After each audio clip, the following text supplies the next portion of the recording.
Assalamualaikum warahmatullahi wabarakatuh. Waalaikumsalam. Alhamdulillahirabbil alamin. Wassalatu wassalamu ala sayyidil mursalin wa habibi rabbil alamin wa imamil muttaqin wa qaidil ghurril muhajjalin wa syafi'il mudhnibin sayyidina wa maulana Muhammadin wa alihi tahirin wa ashabihi akramin wa baqiyati sahabati wa tabi'in wa man tabi'ahum bi ihsanin ila yaumiddin, amma ba'd. Subhanaka la ilma lana illa ma 'allamtana innaka antal alimul hakim. Wa la haula wa la quwwata illa billahil aliyyil azim. Rabbana atina min ladunka rahmatan wa hayyi lana min amrina rasyada. Rabbana la tuzigh qulubana ba'da idh hadaytana wa hab lana min ladunka rahmatan innaka antal wahhab. Rabbana innaka jami'un nasi liyaumin la raiba fihi innaka la tukhliful mi'ad. Rabbana zidna ilman wa alhiqna bis salihin waj'al lana lisana sidqin fil akhirin waj'alna min warathati jannatin na'im wa la tukhzina yawmaddin yawma la yanfa'u malun wa la banun illa man atallaha biqalbin salim. Wa nas'aluka bifadlika wa judik wa karamik wa ihsanik an taj'alana jami'an mimman ataka biqalbin salim. Wa sallallahu ala sayyidina Muhammadin wa alihi wa sahbihi wa sallam walhamdulillahi rabbil alamin. Alhamdulillah, para hadirin jamaah Masjid Al-Hidayah yang dirahmati Allah tabaraka wa ta'ala. Alhamdulillah, di siang hari ini kembali kita berjumpa dan dipertemukan oleh Allah tabaraka wa ta'ala untuk mempelajari buku tuntunan sholat menurut riwayat hadis, yang mana telah sampai kita pada tema yang ke-8, yaitu permasalahan doa iftitah atau ad-du'a ul-istiftah. Doa iftitah ini adalah doa yang berisikan pujian, pengagungan dan sanjungan kita kepada Allah Subhanahu wa ta'ala. Disebut doa iftitah artinya doa pembuka. Hal ini sejalan dengan sebuah hadis yang diriwayatkan oleh Al-Imam Abu Dawud serta Al-Imam Az-Zahabi dan disahihkan oleh Al-Imam Abu Dawud serta Al-Imam Al-Hakim dan disahihkan oleh Al-Hakim serta disetujui oleh Al-Imam Az-Zahabi akan sebuah hadis dari baginda Rasul sallallahu alaihi wa alihi wasallam yang bersabda, la tatimmu salatun li ahadin minan nas hatta yukabbira wa yahmadallaha jalla wa ala wa yuthniya alaihi wa yaqra'a bima tayassara minal Qur'an. Tidaklah sempurna salat salah seorang dari kalian hingga ia melakukan takbir, kemudian selepas bertakbir ia memuji Allah serta menyanjung Allah, dan kemudian membaca sesuatu yang mudah dari ayat-ayat Al-Quran. Nah, di buku ini kemarin sudah kita kaji tentang adab atau tuntunan riwayat hadis tentang berdiri dan memandang tempat sujud, ya. Karena tentunya dalam sebuah hadis yang diriwayatkan oleh At-Tabarani serta Al-Imam Ibnu Majah, Al-Imam Ahmad ibn Hanbal, Al-Imam Ibnu Asakir serta disahihkan oleh Al-Haythami, baginda Rasul sallallahu alaihi wa alihi wasallam berpesan kepada seorang yang akan melaksanakan salat dengan sabdanya, "Shalli sholata muwaddi'in." Salatlah kalian seperti salatnya orang yang akan berpisah meninggalkan dunia. Ka'annaka tarahu, seakan-akan kalian melihat Allah. Fa in kunta la tarahu fa innahu yaraka. Kalau engkau tidak dapat melihat Allah, maka yakinilah bahwa Allah selalu dan sedang melihat kalian dalam salat kalian. Jadi tadi gimana pesannya? Shallu atau shalli sholata muwaddi'in. Ini misal semisal ada malaikat pencabut nyawa datang pada kita. "Hai Fadli, ayo sholat zuhur, lepas sholat zuhur nyawamu saya mau cabut." Kira-kira sholat kita nikmat atau kira-kira? Nikmatin sebaik-baiknya, karena ini sholat yang terakhir. Nah itu Nabi ajar seperti itu. Jadi cobalah sholat seperti sholatnya orang yang mau meninggalkan dunia, alias ini sholat terakhir bagi kita. Maka yakinlah di situ orang akan khusyuk dalam sholatnya, karena udah habis ini udah gak sholat lagi, habis ini meninggal dunia, udah gak sholat lagi, yang ada di sholatin, ya kan?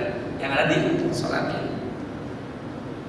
Kemudian di antara tuntunan kemarin tambahan ya, ketika kita sudah mulai berdiri sholat, awas, ini jangan sampai mata kita larak lirik atau kepala kita nolak-nolak, karena baginda Rasul dalam sebuah hadis yang diriwayatkan oleh Al-Imam Abu Daud dan Imam Ibnu Khuzaimah serta Al-Imam Ibnu Hibban, Ar-Rasul sallallahu alaihi wasallam bersabda, "La yazalullahu muqbilan 'alal 'abdi fi salati ma lam yaltafit fa idza sarrafa wajhahu in sarafa 'anhu."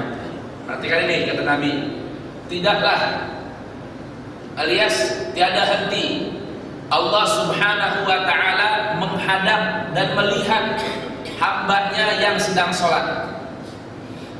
Malam yaltafit, selama hamba Allah yang sholat ini tidak toleh-toleh. Fa idza sarrafa wajhahu, kalau sudah mulai ini orang sholatnya toleh-toleh, matanya lirak-lirik, ya, maka in sarafa anhu, Allah pun pergi meninggalkan orang tersebut. Jadi kira-kira kembali, sholat bersama Allah ataukah Allah tinggali kita? Tentunya yang enak sholat kita dilihat selalu oleh Allah. Oleh karenanya jangan tolak-toleh. Oleh karenanya jangan lihat-lihat kemana-mana. Nah, sebisanya hadirkan hati kita, konsentrasikan pikiran kita agar gerakan kita betul-betul menghadap kepada Allah.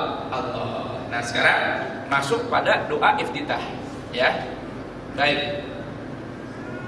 Sedangkan perlu dipahami ya, doa iftitah ini tidak hanya satu bentuk aja. Tadi kita baca sini kan, banyak riwayatnya. Digabung boleh, dibaca salah satunya juga boleh. Yang apa yang pertama ini? Yang pertama yang diriwayatkan oleh Al-Imam An-Nasa'i, ya, bahwa di antara doa iftitah apa bunyinya? Allahu akbar kabira, alhamdulillahi katsira, wa subhanallahi bukratan wa asila. Dah, apa itu doa? Dari riwayat Imam An-Nasa'i. Kemudian riwayat Al-Imam Al-Baihaqi, wajjahtu wajhi lilladzi fatara as-samawati wal arda hanifan musliman wa ma ana minal musyrikin. Inna salati wa nusuki wa mahyaya wa mamati lillahi rabbil alamin la syarika lahu wa bidzalika umirtu wa ana minal muslimin. Ini juga diriwayatkan oleh Al-Imam Al-Baihaqi serta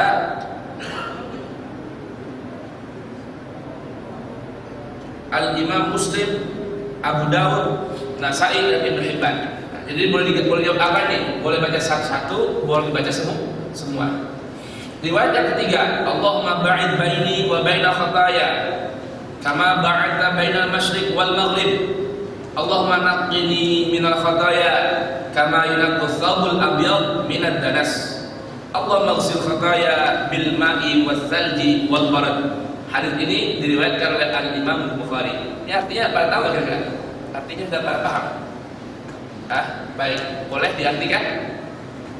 Kita artikan ya. Allahu Akbar kabira.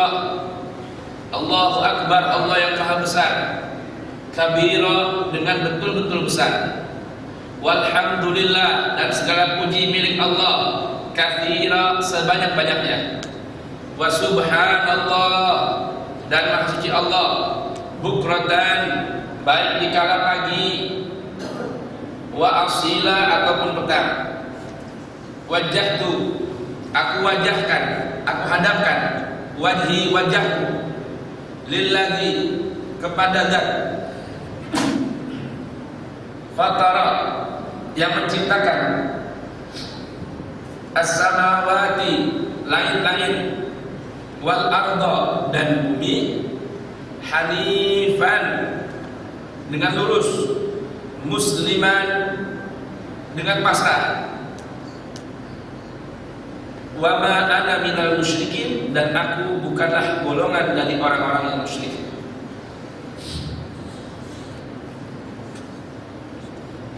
Inna salati, sesungguhnya salatku, wa nusuki, dan ibadah, wa mahyaya, dan hidupku, wa mamati, dan matiku, lillahi, milik Allah, Rabbil alamin, Tuhan semesta alam.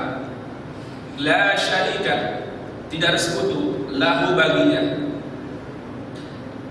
Wa bidzalika, dan dengan hal tersebut, yaitu tidak menyekutukan Allah, umirtu, aku diperintahkan, wa ana minal muslimin, dan aku termasuk golongan orang-orang yang berpasrah diri. Allahumma, ya Allah, ba'id, jauhkanlah, baini, antara diriku, wa baina khotaayaya, dan antara kesalahanku,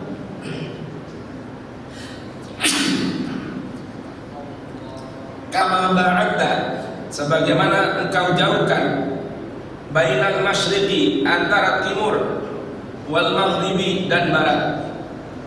Allahumma, ya Allah, naqqini, bersihkan aku,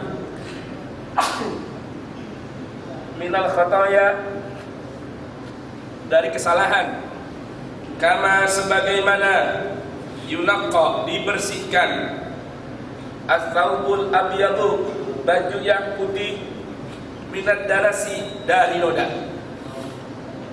Allahumma ighsil, ya Allah,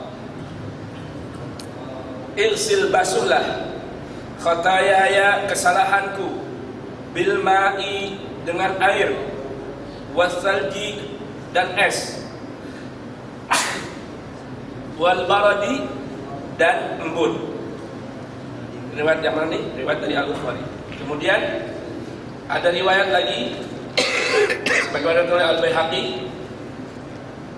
bahwa Nabi sallallahu alaihi wasallam membaca doa iftitah, Allahu Akbar kabira, 3 kali, walhamdulillahi katsira, 3 kali, wa subhanallah bukratan wa asila, 3 kali.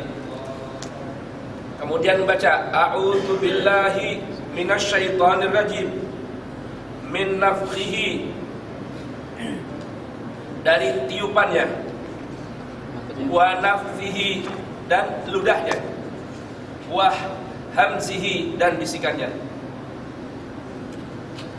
Kemudian ada riwayat lagi dari At-Tirmidzi, subhanakallahumma, maha suci engkau, Allahumma, ya Allah, wa bihamdika, dan dengan memujimu, wa tabaraka, dan maha berkah ismuka namamu, wa ta'ala dan maha luhur jadduka keagunganmu, wala ilaha dan tidak ada Tuhan ghairuka selainmu. Baik, catatannya Al-Imam Nawawi membolehkan mengumpulkan beberapa riwayat dalam satu bacaan, dan Al-Imam Ibnu Taimiyah membolehkan membaca salah satu bacaan dengan tidak mengkhususkan satu dan yang lainnya. Maksudnya suatu saat menggunakan satu riwayat bacaan ini dan suatu saat bacaan yang lain. Ini hukumnya boleh. Baik, bisa dipaham ya? Mudah kan? Sekarang tema kita yang 9 adalah bacaan Al-Fatihah.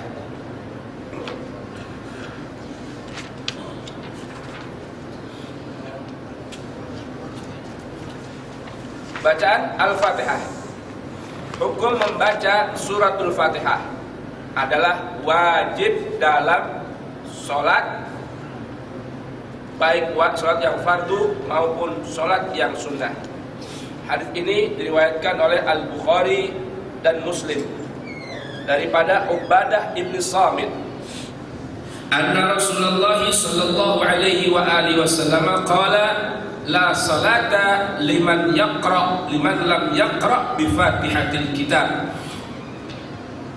Al-Imam Al-Bukhari dan Muslim meriwayatkan dari Ar-Rasul sallallahu alaihi wasallam, kata beliau, la salata tidak ada salat liman bagi orang lam yaqra yang tidak membaca bi Fatihatil Kitab, yaitu membaca Fatihatul Kitab. Jadi membaca Fatihah dalam sholat hukumnya wajib. Yang kedua, bacaan Fatihah ini diwajibkan dalam setiap rakaat. Hadis ini diriwayatkan oleh Al-Imam Al-Bukhari dari sahabat Abu Hurairah radhiyallahu anhu, anna Rasulullah sallallahu alaihi wasallam dakhala al-masjida fayadkhulu rajulun fasalla fasallama 'ala an-nabi faradda wa qala irji fasalli fa innaka lam tusalli. Kemudian ada seorang laki-laki yang datang sholat. Selepas sholat dipanggil oleh Ar-Rasul sallallahu alaihi wasallam. Apa kata Rasul? Kembalilah kau dan ulangi sholatmu, sesungguhnya kamu belum dianggap sholat. Maka akhirnya orang tersebut kembali melaksanakan sholat. Rasulullah memperhatikan terus, dan akhirnya orang itu datang ke hadapan Rasul. Rasul panggil lagi, baik, sholatlah lagi ulang karena kamu belum sholat. Ini dikenal dengan hadis yang bernama musibus sholat, orang yang salah dalam sholatnya. Kemudian akhirnya, baiklah, saya sudah tidak sanggup lagi Rasul, tolong ajarkan saya bagaimana sholat yang benar. Nah, kemudian dalam riwayat ini dijelaskan bahwa Nabi SAW mengajarkan sholat dan mengajarkan dalam setiap rakaat untuk membaca suratul Fatihah. Ya. Baik, ini riwayat dari Al-Imam Al-Bukhari. Yang ketiga, cara membaca suratul Fatihah. Yang pertama, membaca ta'awudz. Bahkan diriwayatkan oleh Sayyidina Abdullah bin Umar dalam Ibnu Katsirnya bahwa Ibnu Umar menjelaskan bahwa Rasul sallallahu alaihi wasallam membaca at-ta'awudz dengan suara pelan. Ya. Dengan suara pelan. Ya, kemudian diriwayatkan bahwa Abu Hurairah membaca dengan keras. Jadi habis baca Allahu Akbar, a'udzu billahi minasyaitonir rajim, bismillahirrahmanirrahim. Kira-kira kalau kita di sini imam baca a'udzu, orang heboh kan? Heboh ya. Tapi ketika ada orang seperti itu jangan menyalahkan karena ada riwayat. Kemudian membaca basmalah. Nah, ini yang saya harus ikuti. Sedangkan kalau kita sebetulnya Kalau tuntunan Quran, setiap kita mau membaca Al-Quran diperintahkan membaca ta'awudz. A'udzubillah. Allah berfirman dalam surat An-Nahl ayat 68, "Fa'idza qara'tal Qur'ana fasta'idz billahi minasy syaithanir rajim." Nah, tatkala kalian akan membaca Al-Quran, kata Allah, terlebih dahulu bacalah at-ta'awudz. Jadi jangan lupa ya, walaupun ada dua riwayat masalah mengeraskan dan memperlahankan suara ta'awudz dalam sholat, jangan lupa tetap jangan tinggalkan membaca ta'awudz. A'udzubillahi minasyaitonir rajim. Baik. Hukum membaca basmalah. Membaca basmalah dengan suara keras ketika Al-Fatihah sebagaimana diriwayatkan oleh Al-Imam Tirmidzi, dan ini dipilih oleh siapa? Oleh Al-Imam Syafi'i. Nah, jadi ya, membaca bismillah itu dengan suara keras pun ada riwayatnya.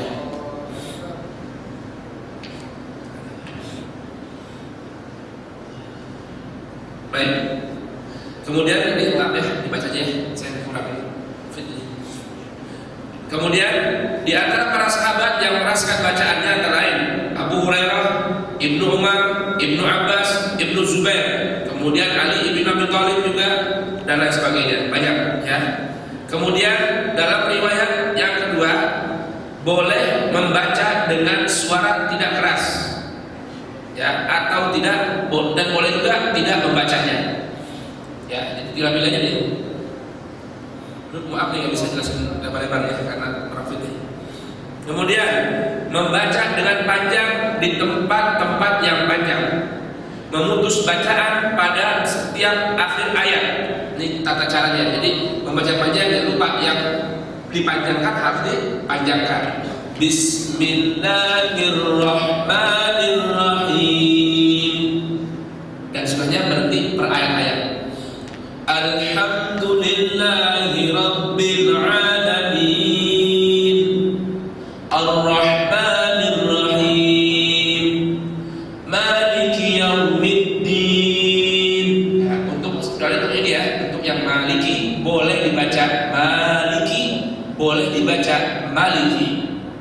Iyyaka na'budu wa iyyaka nasta'in Ihdinas siratal mustaqim Siratal ladzina an'amta 'alaihim ghairil maghdubi 'alaihim waladdallin. Jangan lupa nih, karena yang ad-dallin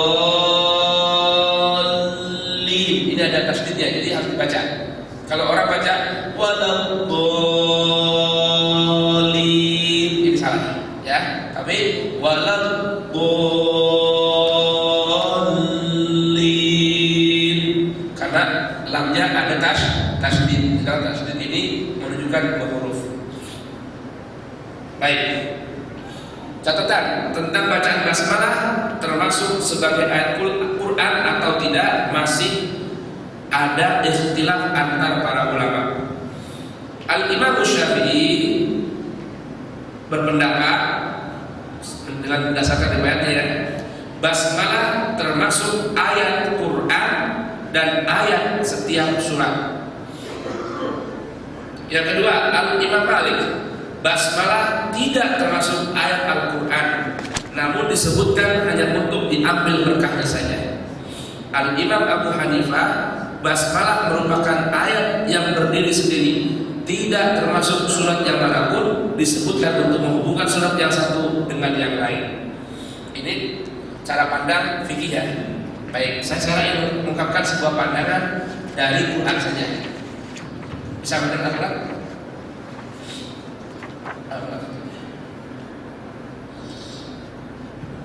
Aduh, ini mau jelaskan.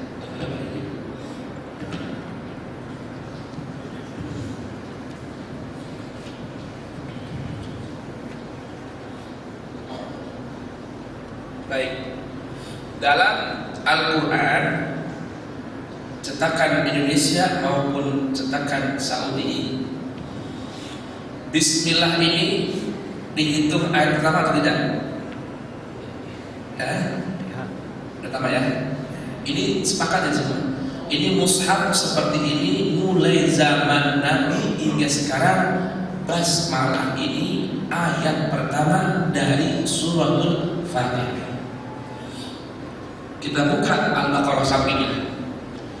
Basmalah dihitung ayat pertama ataukah alif lam mim yang ayat pertama? Alif lam mim. Berarti kira-kira dari pendapat tadi yang ditulis oleh penulis bahwa Al-Imam Syafi'i mengatakan basmalah termasuk ayat Al-Quran dan ayat setiap surat. Imam Malik tidak termasuk ayat Al-Quran, berarti tidak masuk dalam bagian dari suratul Fatihah, disebutkan hanya untuk mengambil berkah. Al-Imam Abu Hanifah mengatakan basmalah merupakan ayat yang berdiri sendiri. Kira-kira kalau kita mau ikut Al-Quran, beda nggak dengan pendapat yang disebutkan tadi? Beda tidak? Beda ya? Beda ya? Bahkan kalau tulisan di sini Imam Syafi'i pun termasuk berbeda. Imam Syafi'i mengatakan basmalah termasuk ayat Al-Quran dan ayat setiap surat. Sedangkan kalau di sini basmalah ayat dari suratul Fatihah, namun bukan ayat dari suratul Baqarah. Bisa paham? Ya. Berarti kalau kita tidak membaca basmalah dalam sholat kita, dalam suratul Fatihah, perhatikan ya, tidak membaca, bukan mengeraskan.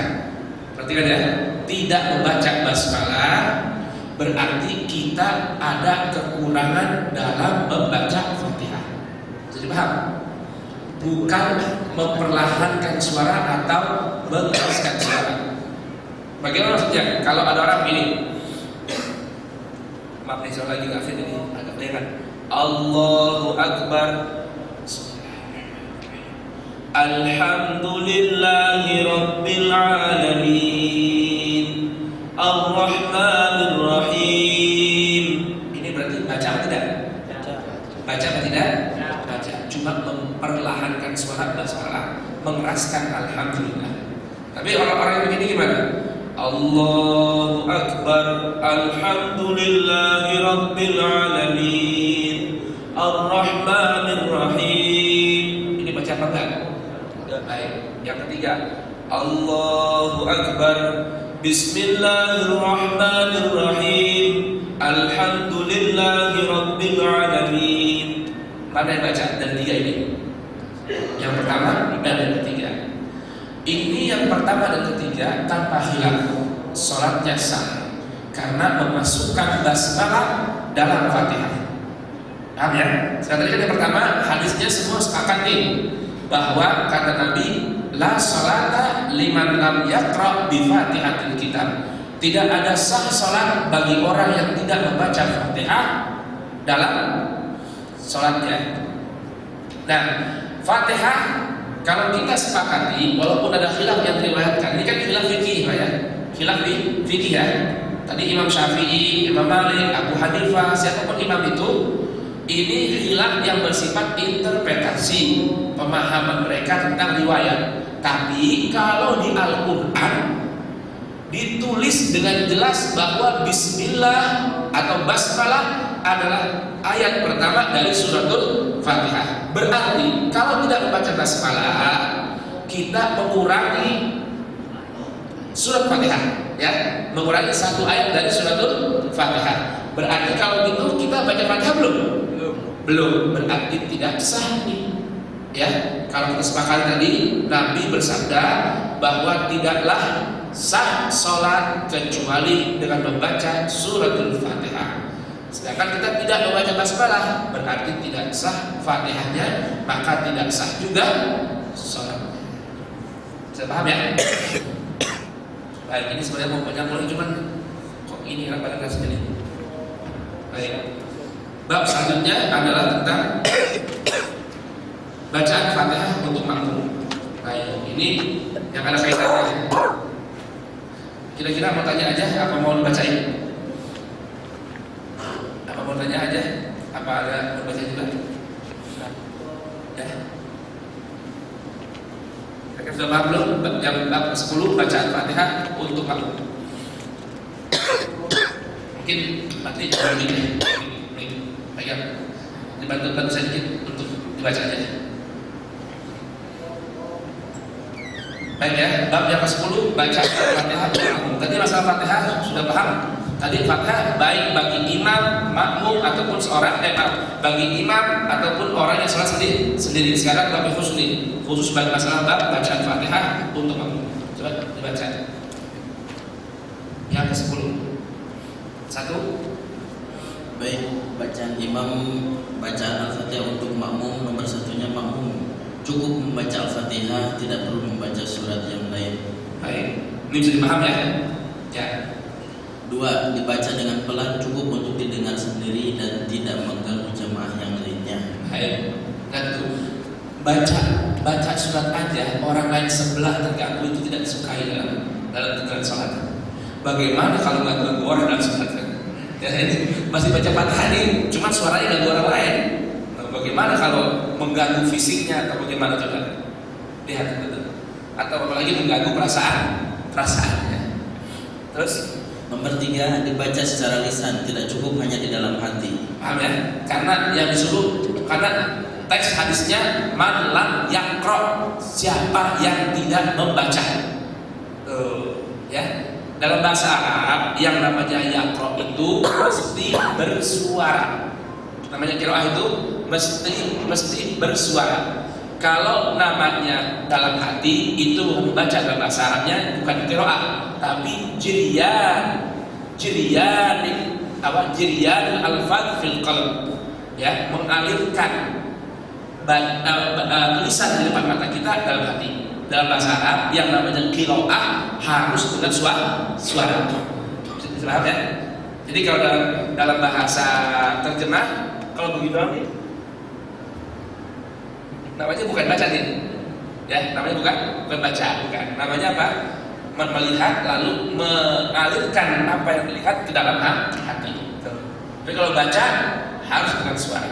Buktinya lihat ketika ayat turun kepada Nabi melalui Jibril, Iqra. Apa jawab Nabi? Ma ana biqori. Gitu. Aku orang yang nggak bisa baca. Ya, paham ya? Jadi ada jawaban dengan suara. Baik, terus nomor 4, riwayat tentang waktu membaca Al-Fatihah bagi makmum. baik. Dibaca sebelum, bersamaan atau sesudah imam membaca Al-Fatihah.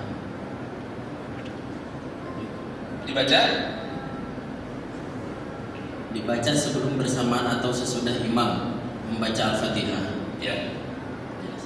Dibaca sebelum, bersamaan atau sesudah imam membaca Al-Fatihah. Ya, hadis ini diriwayatkan oleh siapa? Al-Imam Abu Daud tentang apa namanya?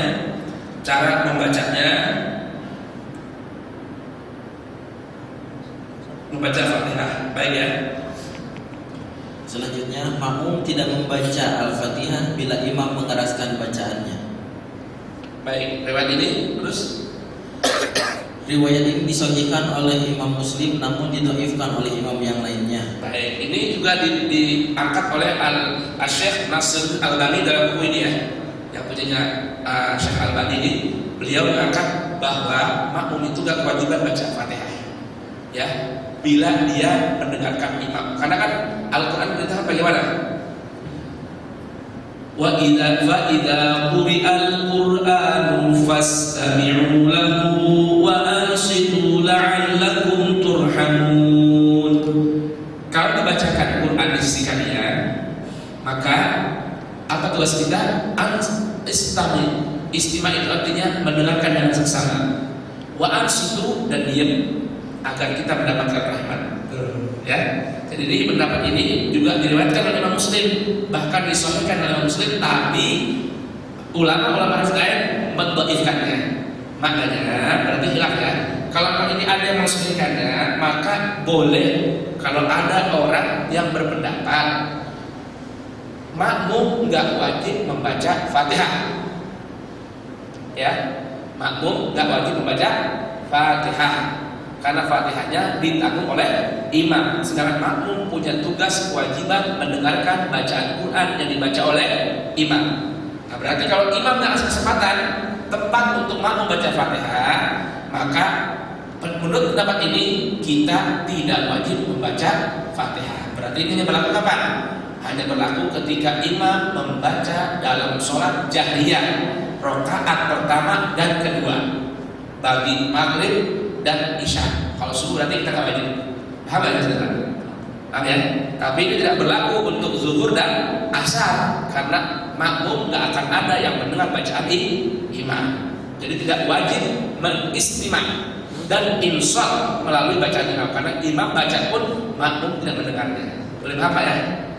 Jadi untuk pendapat ini, menurut pendapat ini maghrib dan isya kalau imam mengeraskan suara dan tidak memberi kesempatan kepada makmum untuk membaca Fatihah, maka si makmum gugur dengan sendirinya, otomatikal gugur membaca Fatihah. Berarti pada kapan? Rakaat pertama dan kedua bagi sholat maghrib dan isya. Berarti subuh gugur semua. Apa ya?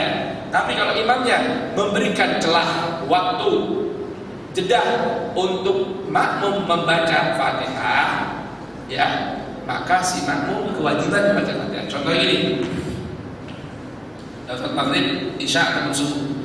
Walaupun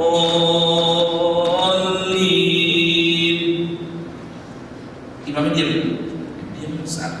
Nah, ketika imam diam, maka makmum segera baca Fatihah. Gitu. Paham ya? Nah, sekarang bagaimana kalau memang baru dapat 3 ayat, si imam udah baca surat? Ya, tinggal pilih mau lanjutkan, ya, ikhtiyaran karena ada riwayat yang lebih umum tadi kan, bahwa kata Nabi tidak ada salat sah bagi orang yang tidak membaca Fatihah. Ataupun mau ikut pendapat riwayat ini bahwa apa ya sudah sisanya berarti tanggung sama imam. Karena apa? Ada perintah dari Al-Quran. Faidah quri Al-Quran, kalau Al-Quran sudah mulai dibacakan, fastami'u, dengarkan, wa ansitu, dan diam, la'allakum turhamun.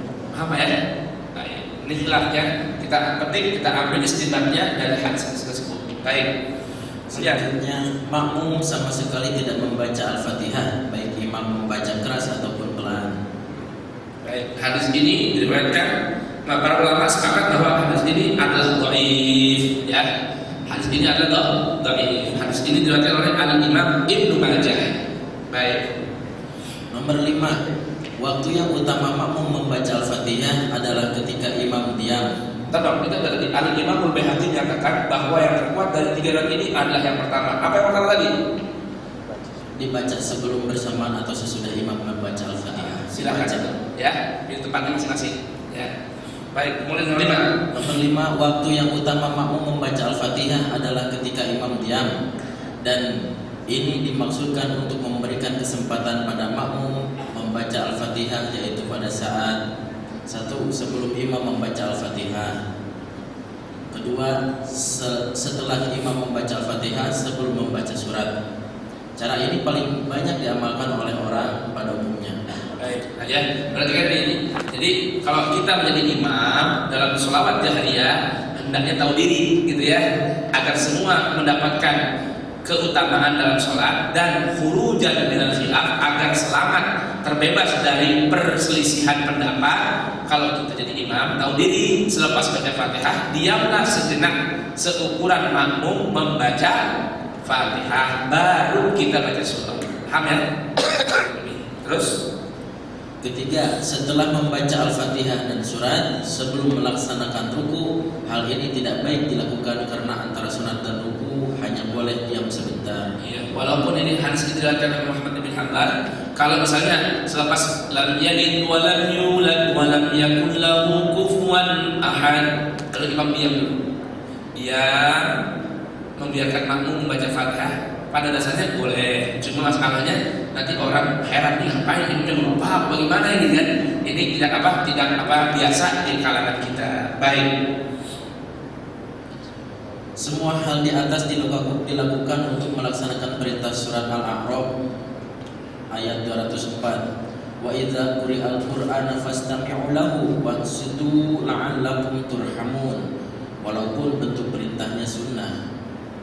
Baik, ini ada catatan ya, tulisan dari penulis ini, walaupun bentuk perintahnya sunnah, ini khilaf juga antara para ulama, ya, khilaf ya, karena ini kan jelas-jelas perintahnya Al-Quran, tidak ada yang mentakhsiskan, tidak tidak ada yang mengkhususkan ini sunnah, maka ini berlaku untuk umum, gitu ya. Baik, hal ini boleh tinggal dipilih mana yang diinginkan. Bacaan amin dan baca surah Al-Fatihah cukup sekian dulu karena kondisinya tidak memungkinkan.